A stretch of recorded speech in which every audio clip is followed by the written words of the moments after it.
Well, at least in the early going, we have good news already to report today with Tesla slightly in the green and momentum heading upwards. However, there's plenty of reasons to explain why Tesla has been down recently, and in fact is now the worst performing stock on the S&P year to date. Let's see if we can just, this is not because I'm down on Tesla. I'm just analyzing. Okay, this is only to give speculation as to what's going on. And in fact, it's kind of good news in a way. So we've got the China issue, which affects Tesla specifically. China is in serious trouble. Their economy is in big trouble. Now, this morning, last night and this morning, the Chinese government is saying that they're going to do all these things, all these ways to stimulate the economy and tamper down all the losses on the stock market. Don't know whether any of these will actually have long-term benefit, but right now, it's saying something positive. So that's some good news in the China direction. But overall, the China news is bad. Then we've got the BEV companies are down generally. All of the companies that are selling BEVs are being hit right now. And the press is acting like it's completely over with regard to the BE revolution. We know this isn't true, just more FUD and stupid reporting, ridiculous reporting by the mainstream media. But the reality is perception matters. Perception matters more than reality. You've heard that said a million times. Then you have the S&P decision to stop fleet purchases. This is not good. It's probably a small number that's not really impactful of the Tesla overall game. What's impactful is the message it sends. The message it sends is that Tesla is not in control of its own destiny at places like Hertz and SAP rather.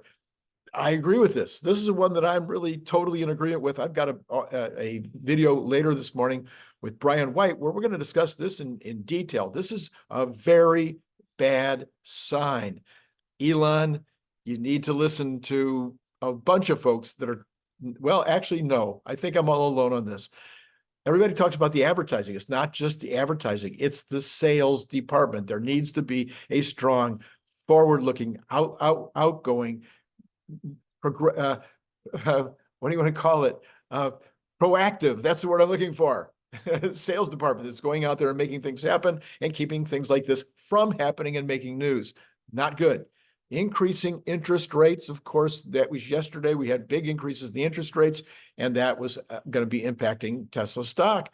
Then you've got downgrades from a lot of folks. Here's Gary Black on that subject. He says this morning, he posts this, Tesla consensus full year 24 EPS estimates are now down 19% year to date to $3.11 for the year. This needs to stabilize if Tesla is going to move higher. So you've got a bunch of different folks that have downgraded. Okay, and then we've got weak guidance in a trough year. Same idea as I just said above there, but analysts are making decisions that the company is going lower than they probably actually are going to go because there's no actual guidance. And so they're just picking their own numbers. Well, that's what analysts are going to do. I may not think the analysts are very smart, and I may not think that they're doing a great job on Tesla, but the reality is if you don't give them guidance, then they got to pick a guidance, and that's what's impacting the stock.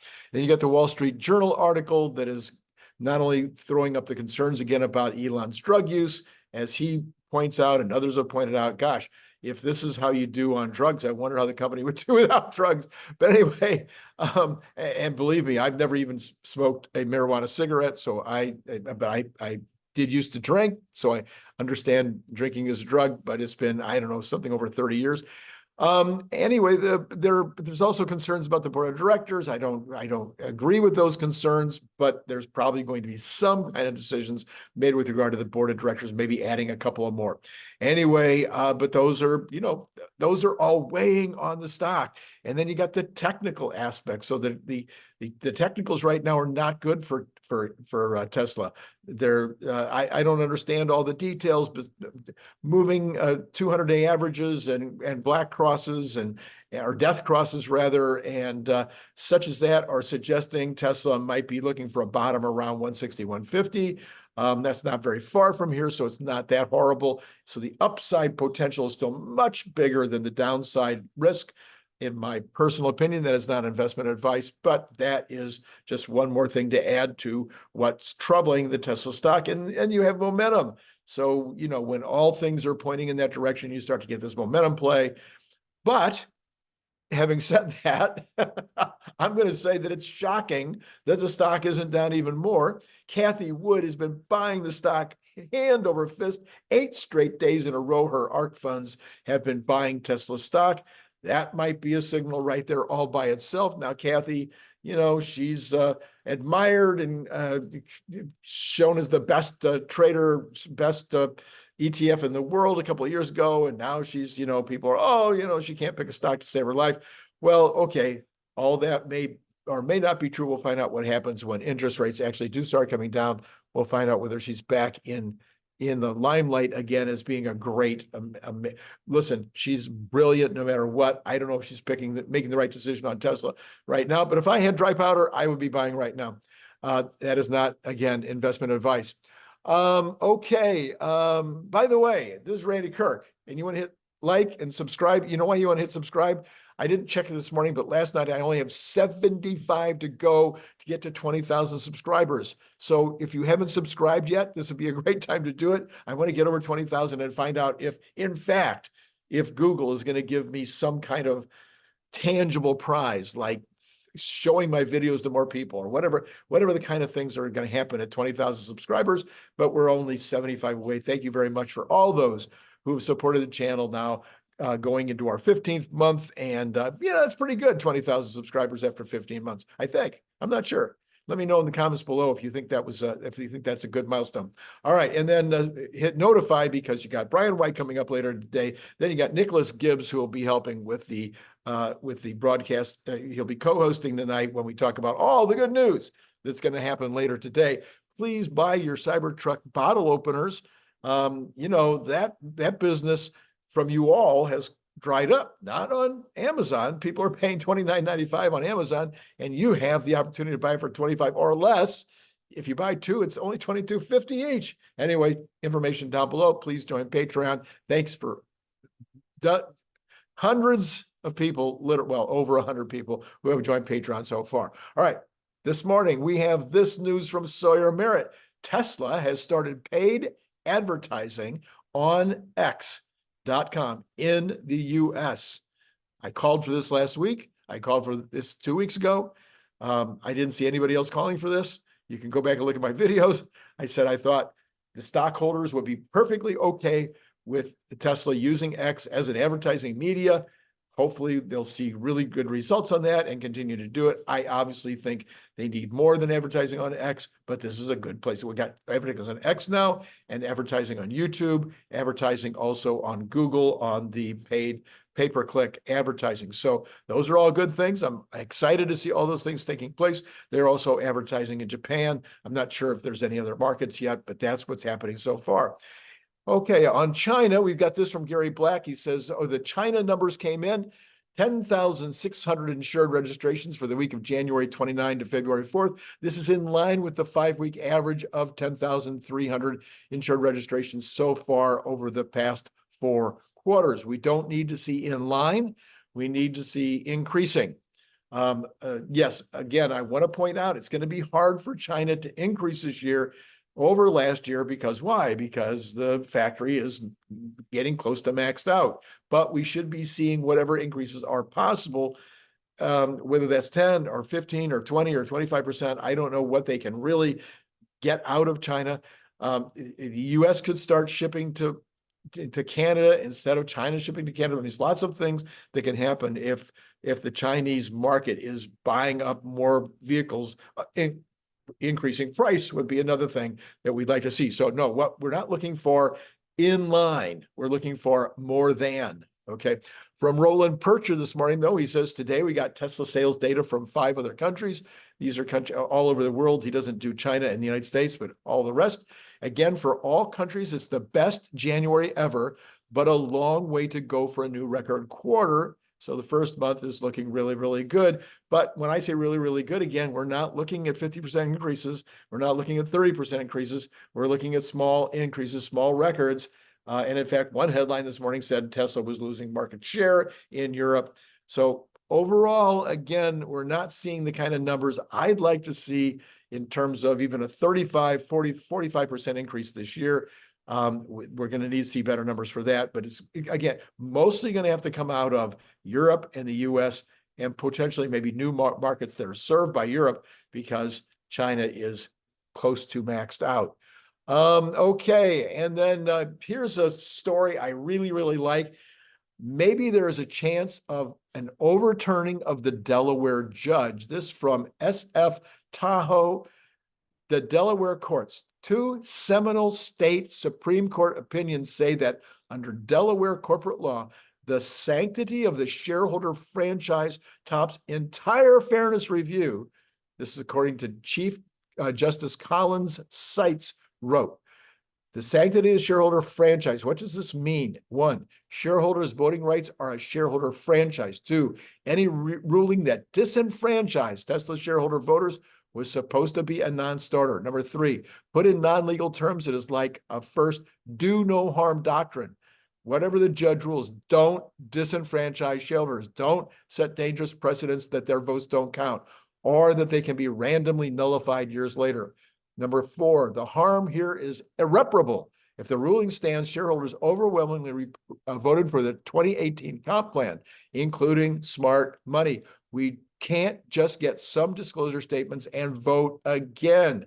Why? Because it's 2024. The 2018 shareholder group no longer exists. So those that voted in favor cannot put in a new plan, and those still would vote in favor probably will forever be disenfranchised. Like, you can't repeal it and redo it and have the vote fairly counted. Moreover, you can't redo the plan now and take advantage of the tax considerations and the shareholder, et cetera.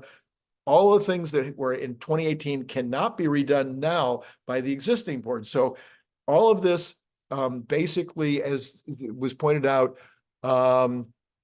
you can't, it's irreparable. The harm that she's causing, the decision that she's made is irreparable. I made this point. I think I was the first to make this point the other day.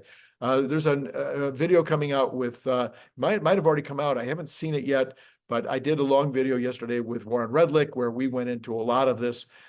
Take a look if that hasn't, whether it's come out. As soon as it comes out, take a look. The entire 200 pages debating the entire fairness standard, the standard used in the compensation case, should have come after our shareholder right to have our vote counted was first upheld according to these Supreme Court decisions in Delaware, not the U.S. Supreme Court. These are the Delaware Supreme Court decisions.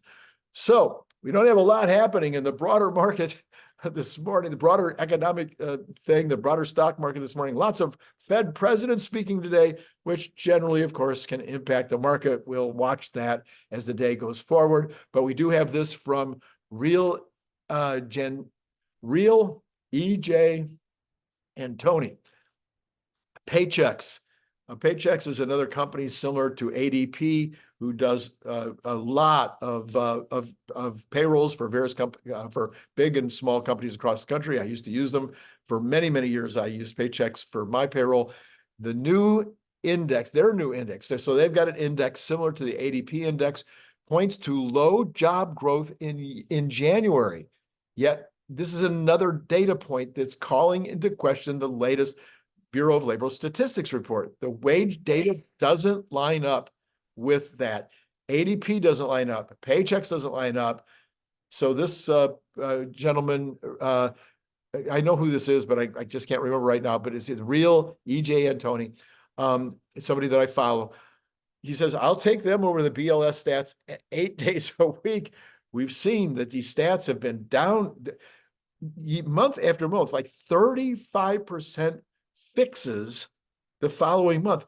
In the case of the last month for December, they added 135,000 jobs to the previous December numbers. But the 7 to 8 months before that, every single month, it was a downward revision.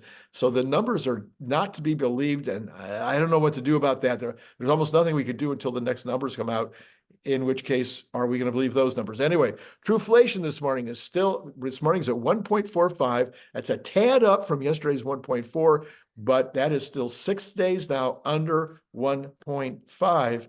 What is the Fed thinking, what are they doing? It is hard to figure out. So as we look at the numbers this morning, let's start with after all of my doom and gloom above, where I'm showing you all the reasons why Tesla is down this morning, up $3.76.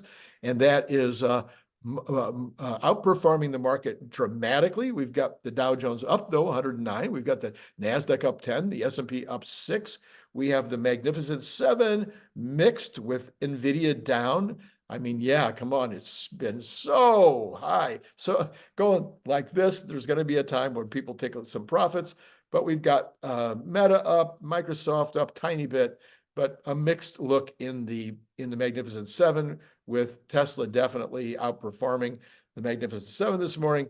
And then we've got all of the Cathie Woods, almost all of them in positive territory this morning. Now, part of that, I think, is going to be due to what? Bonds finally topping off and starting to come, I'm sorry, the bond yields topping off and starting to come down as bonds are now rallying. So a lot of stuff this morning looks to me, other than the indices look like we're continuing momentum. Pretty much everything else looks like a correction. Either people buying off of the lows or selling off some of the froth. Anyway, on percentage basis, we have got the Dow Jones up 25.25 rather, NASDAQ up 0.02%, and the S&P up 0.1%. Tesla up almost 2% this morning. And there you go. So now let's go in and take a look at these other indices. All right. So as mentioned, you've got the 10-year down 3.3 basis points this morning to 4131. I said yesterday at 4.3, 4.4. I'm sorry, 4.16 rather, 4.17. That was just too frothy. 4.2, I think, is an absolute barrier. Never going to be above 4.2, maybe in my lifetime. But anyway, that's not investment advice. Larry, also not investment advice, saying, no, it's topped out. The only place for the bond market, the yields right now, is down on the long term. The short terms, again, are up this morning, widening. The inversion, which continues to be crazy, hard to understand. The 2-year this morning, almost exactly the same as the 10-year, so no widening or shrinking on the inversion there. All right, let's take a look at oil. Oil this morning is up 75 cents. That's on both the Brent and the Texas Intermediate, and but we're still sitting at $75 and $75.50. So even with all the nonsense, it is not that, in the Red Sea, etc. Not that crazy. What did I say? 75, 73.50. Did I look at that completely wrong? Anyway, that's Texas Intermediate. Brent at 78, still about that $5 range right now. Natural gas down 2%. That's a strong down again, much stronger down than it's been up recently. We've got gold this morning up $4.60, but overall up a little bit now, almost at the 2050 level. Copper is up a little bit, 0.61% this morning.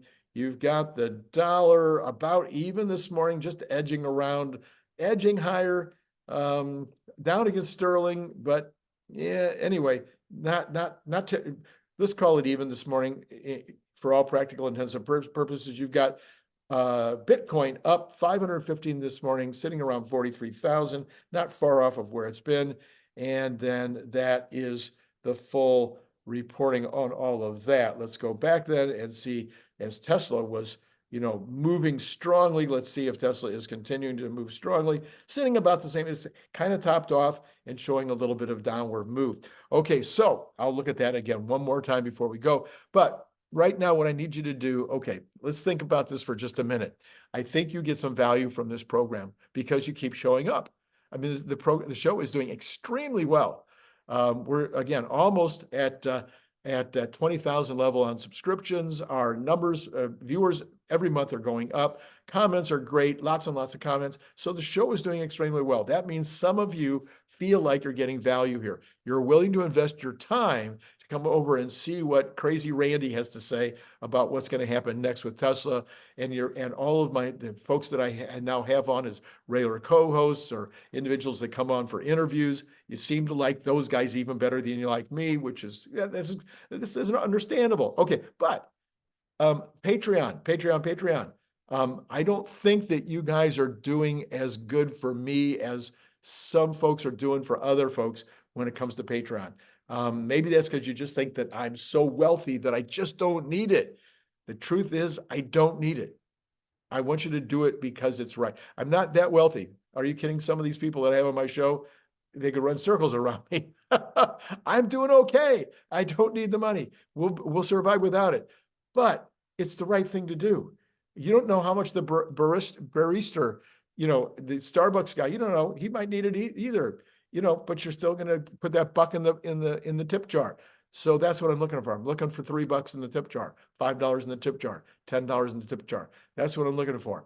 Just let me know I'm doing good. Let me know that you appreciate what I'm doing, the work that I'm putting in. It just makes sense. It's just fair. So that's what I would like you to do. If you don't do it, it's fine. I'll be able to buy my steaks and hamburgers and the things I like to eat. Okay. Then subscribe though, because I'm 75 away or maybe even closer now to that 20,000 level. It'd be really great to get through 20,000 and then hit the like button because that's just something that helps and it only takes you a second. Okay. And then let's buy Cybertruck bottle openers. That's a big help too. Those actually help even more than Patreon, but it's a one-time thing where Patreon, that goes on for a long, long time. Okay, we got Tesla trying to go back up again right now. It is up $2.96. That's where I'm going to end it with you this morning. As always, look forward to seeing you later with Brian White. Look forward to seeing you later with his name for Nicholas Gibbs. Yeah, he's the one. And then, oh, by the way, there was a great video yesterday with Larry Goldberg. We talked about all the things about Kathy Woods with regard to her monthly report. We did that on Monday because she was so late. You want to take a look at that one. I'll put that card right up. I think it's right there. If I'm right, I think it's right there. And when I point over there, you see I'm also pointing at the Cybertruck. Yeah, you need to think about that. Okay, that's it. Now I'm going to go. It's been great talking to you.